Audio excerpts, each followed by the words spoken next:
Welcome back to another episode of I Wish I Was Taught That at School. Today I am your host, Evelyn Clark, and I am joined by my fellow co-host, Emily Wallace, but in a bit of a different capacity this week. A little bit different. We're mixing it up. We are. So if you're a long-term listener and you've been listening to our recent episodes this year, you may have heard that we're actually recording an episode each week, so that Emily records an episode specifically based around property, and I, being a mortgage broker, will record one around finance. Now, this week being the property segment, I am actually being the interviewer, recording an episode with Emily, who is our special guest. Given that you are a buyer's advocate, Emily, we thought we'd go down the track of off-market properties today. I would say it's a hot topic to touch on. Absolutely. We're seeing so much more of it, and particularly more questions, I find, as the market starts to pick up. I mean, how many times are you out and about and someone says to you, so what's happening in the market at the moment? Yep. It's the next best question to the weather, isn't it? Yes. When you're in the real estate game, that is just like asking, what's the weather doing today? Absolutely. It's a nice day. So I want to ask you a few questions specifically around off-market transactions. But before we get into what is an off-market, yes, I think one of the biggest things for a lot of potential buyers out there is that one of the benefits of using a buyer's advocate is that you naturally have access to off-market transactions and far more availability and stock available in that sense than they would traditionally have themselves. Correct. So tell us a little bit about that, and then let's go into what is an off-market. Sure.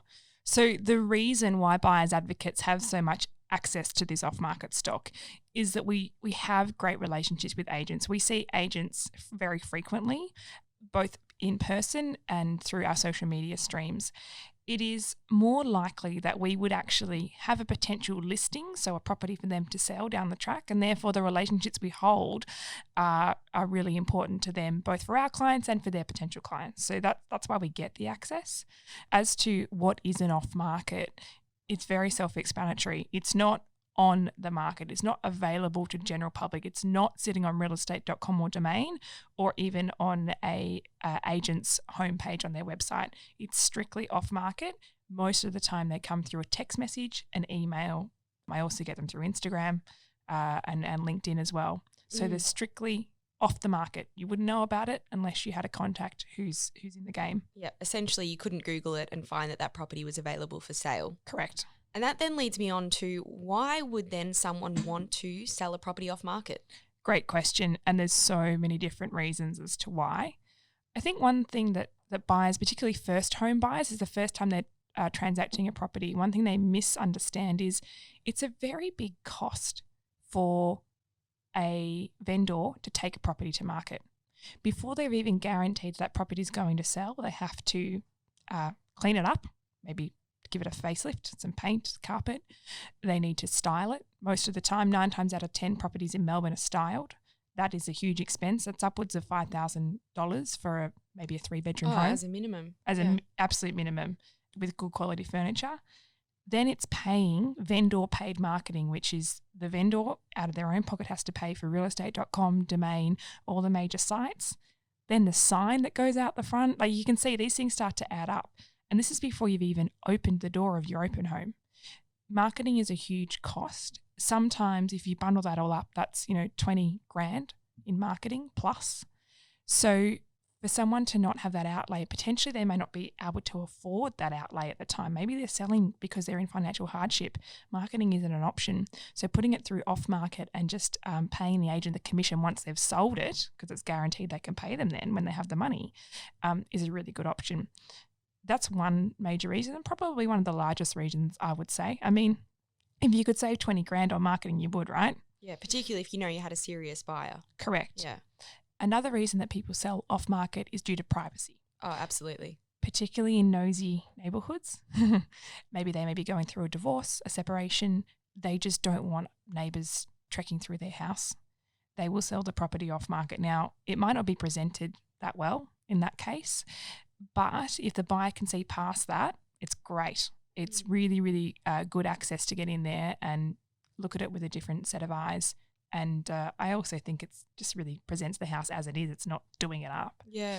I suppose the other part of that too is if they were a media personality or, a big name, they don't necessarily want a whole auction campaign and everyone knowing what their property sold for. Correct. And in that sense, you're probably going to get a lot of people that are just curious to know what the property looks like as opposed to being a serious buyer at the auction. Very true. And the agents can sometimes get annoyed with that. Sometimes you'll find if it is a big name, they actually make you register prior. They can enforce that you need to register to attend the open and provide photo ID. It's pretty standard.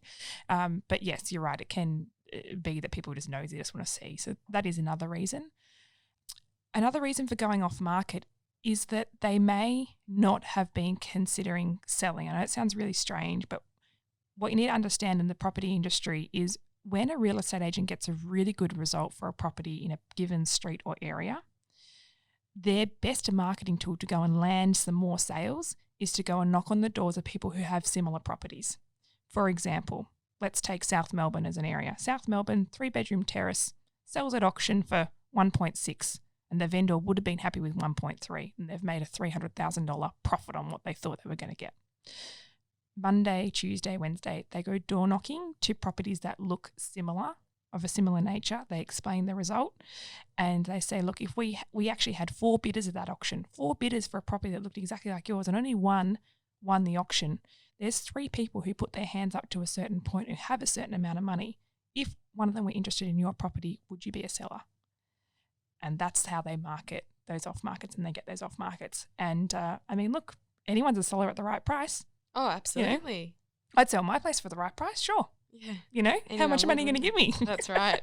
So that is another big key reason as to why an off market does come about. That's a good one, and probably not something that people consider so much because they probably believe that, you know, the current vendor needs to have the intent to sell before they, and sometimes all it takes, as you say, is to have that thought be put into their mind. Yeah, definitely. And I think in summary of that, the sort of final reason and a key reason why people go off market is they don't want to prepare their home to be open 3 times a week plus more. Well, if you're a family and you've got 3 kids running around and you're trying to look after them, get them ready for school, get them home from school, take them to sporting activities. Yeah. Or you could actually, that's really common. On the flip side, you could actually, the property you own could be an investment and you have a tenant who's very inflexible. Yes. Okay. And tenants can sort of put their foot down in terms of the entry level of the property. And so therefore they may go, you know what, let's just take it off market. We'll do 2 opens this week. We'll get people through and we'll get offers signed up by the end of the week. That is how quick an off market can happen, particularly in those circumstances. Limited number of inspections. And hot tip, if you are going to an off market, make sure you video that property because you may not be able to get back in particularly if it's a tenant that's very stubborn. Yeah, absolutely. And I think from an investor's perspective, they don't want to be annoying their tenant, particularly if the sale doesn't go through. Exactly. The last thing you want to do is have an annoyed tenant in there who's been a fantastic one in the past. Yep. So Em, I'm really curious then to know, now that we know sort of the benefits or why someone might purchase off market or sell off market, more to the point, do you have an approximation or is there data that shows how many transactions are off-market transactions? We get the auction results every week through realestate.com or whatever platform people are keeping an eye on. Are there results in the off-market sector? Great question. Specifically speaking, no, there is no exact database that's sent out and says exactly how many are transacted off market. It comes down to knowing how many advocates are transacting off market and agencies, but the general figure is around 1/3. So if an agency sells 100 properties in a year, around 33 of those will have been transacted with no marketing, completely off market. Gee, that's quite a lot, isn't it? It is. Yeah. It really is. I'm surprised. Yeah.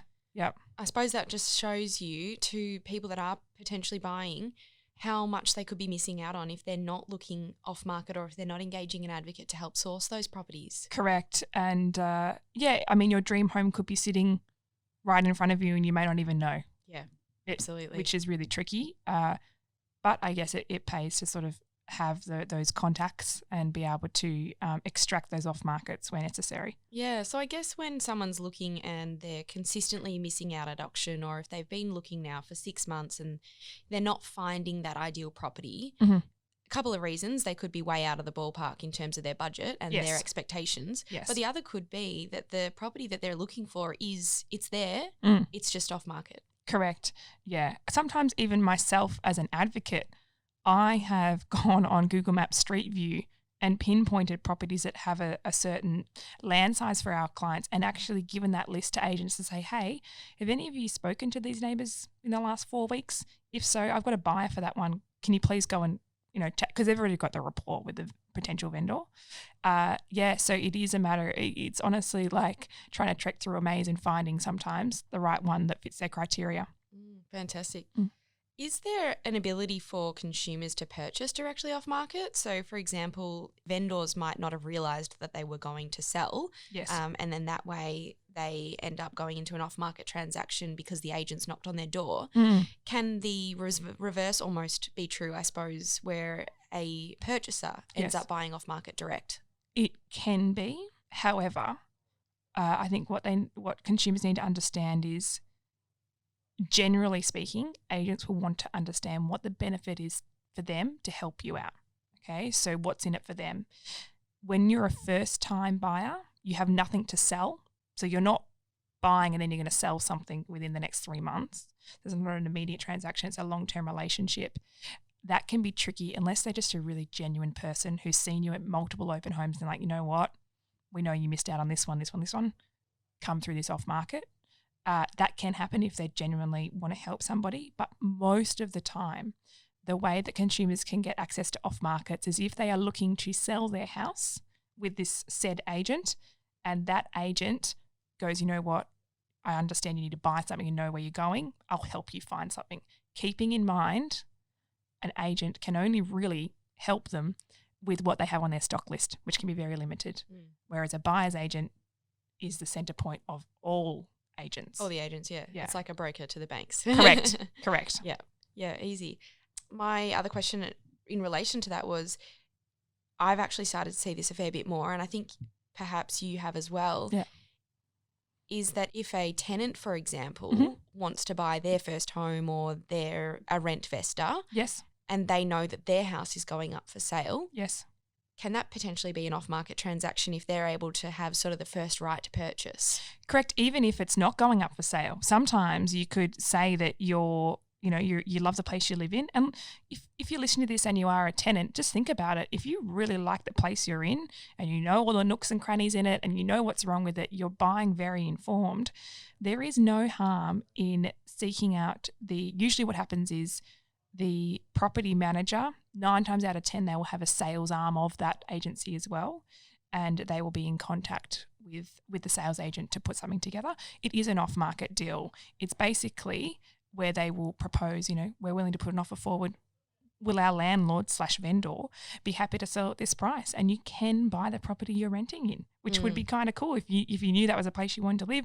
You're literally trying before you buy, and I'm really seeing this happen a lot. I've been engaged by quite a few people in the last couple of months who go, is this possible? How do we do this? How do we know what it's worth? Can you help us put it together so that the landlord's happy to sell to us? Yeah, I think that's the next big question. It's all well and good, particularly if the property comes up for sale that you're living in at the moment, and all of a sudden it sparks your thought, oh, well, I was looking, but if actually this one was to sell, I would love to stay here.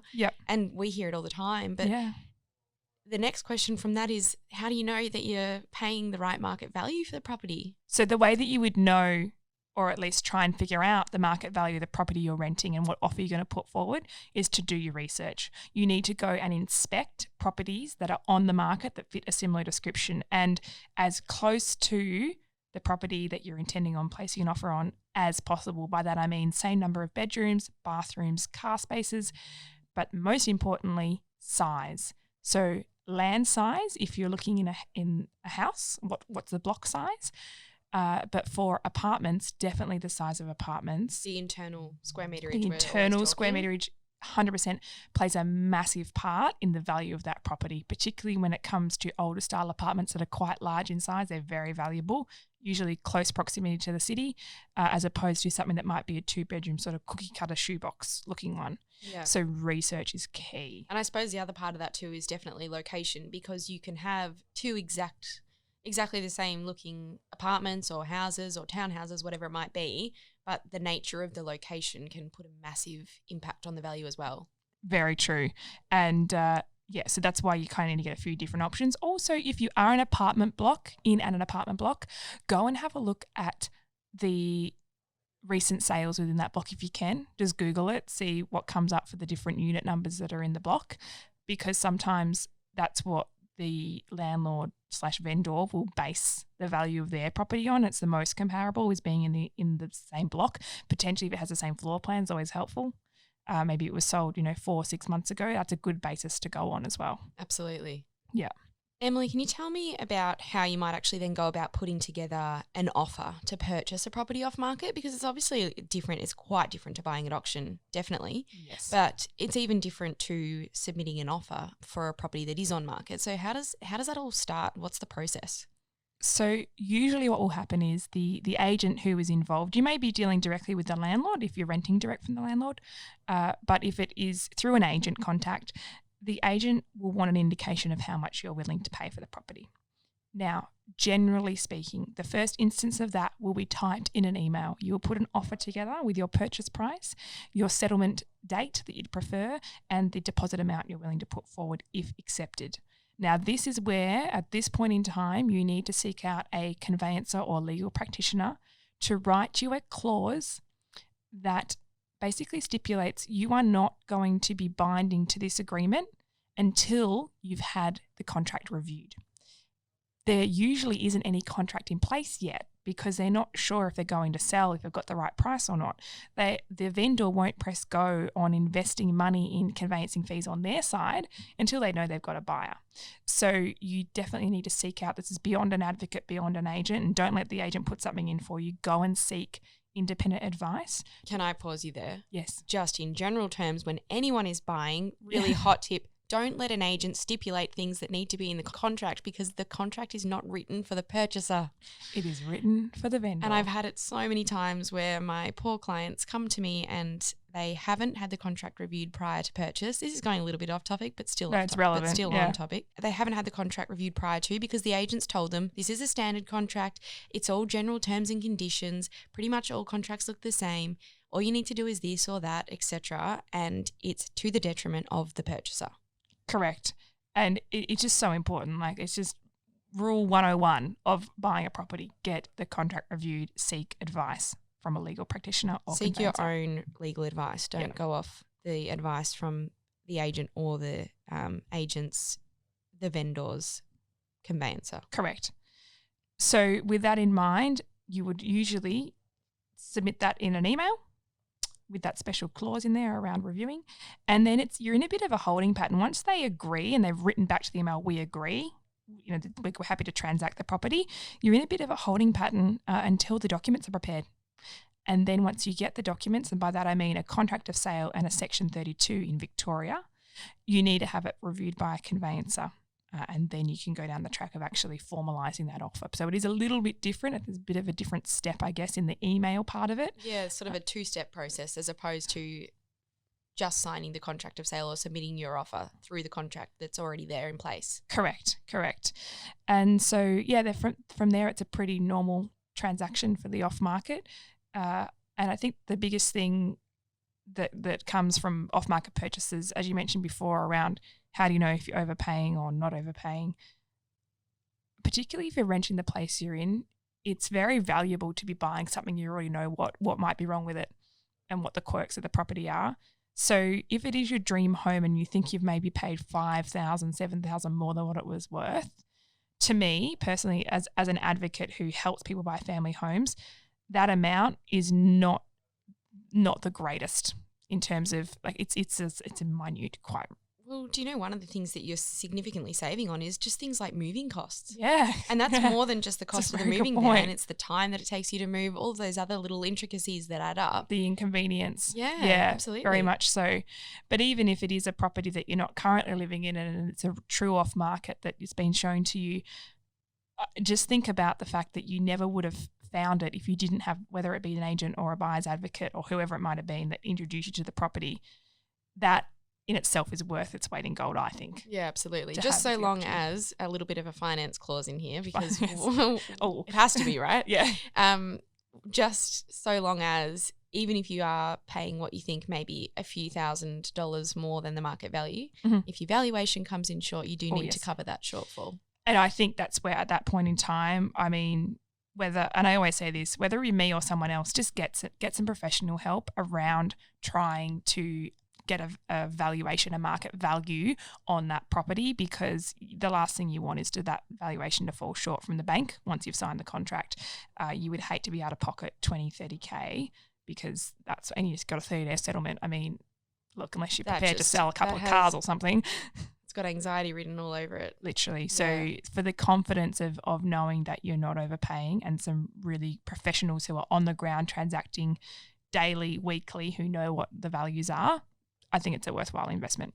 And that's where, from a bank perspective, I would be engaging an advocate or an independent valuer if you needed that assessment done, because the last thing you want to do is to know that you're actually applying for finance through the Commonwealth Bank and you're asking the Commonwealth Bank to do a full written valuation on that property before you sign the contract, because if then you purchase above that price that the bank valuer that is, has actually stipulated, then again, the bank is going to rely off the lower of those two figures, meaning you will have a shortfall of funds. So typically the valuation isn't ordered until you have signed the contract and you're ready to now proceed to formal finance approval. Correct. A lot of people don't know that. No. So I just as a bit of a recommendation for people who are perhaps going through the finance process and might be transacting off market and want to get an indication on valuations, I would definitely be speaking with a buyer's advocate or an independent valuer. Definitely, so there's no clash when it comes to the point of your finance actually going through. Yeah, and your broker, your bank may not tell you that, but the broker will. Yeah, broker definitely will. That's why you have a broker. Yeah.